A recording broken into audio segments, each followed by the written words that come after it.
دعوت اسلامی کی مرکزی مجلس شورا کے نگران مولانا محمد عمران اتاری کی سفر تھائی کے دوران پتانی کے اطراف علاقے میں قائم دینی ادارے معہد الایمانیہ الدلاویہ آمد ہوئی۔ اس موقع پر رکن شورا حاجی محمد ایاز اتاری اور نگران تھائی کابینہ و دیگر ذمہ داران بھی موجود تھے۔ اسی دوران نگران شورا کی حضرت مولانا شیخ بابو عبدالکریم شافعی دامت برکاتہ العالیہ سے ملاقات کا سلسلہ ہوا، جس میں دینی کاموں کے حوالے سے مختلف امور پر گفتگو ہوئی، جبکہ حضرت مولانا شیخ بابو عبدالکریم شافعی دامت برکاتہ العالیہ نے دعاؤں سے بھی نوازا۔ دینی الاسلام، دینی الاسلام، دینی الاسلام، دینی الاسلام۔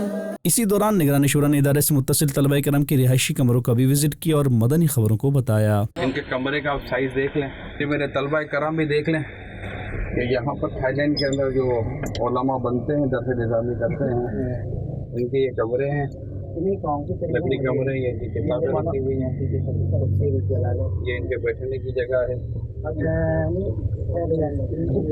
اور یہ ان کا بستر ہے۔ یہ عربی میں ان کی علوم رکھی ہوئی ہے، امام غزالی رحمۃ اللہ تعالیٰ علیہ کی ماشاء اللہ تفسیر جلالین شریف بھی ہے یہاں پر۔ جو کچھ بھی ان کا ہے سب کچھ انہی کے اخراجات سے یہ کر رہے ہوتے ہیں۔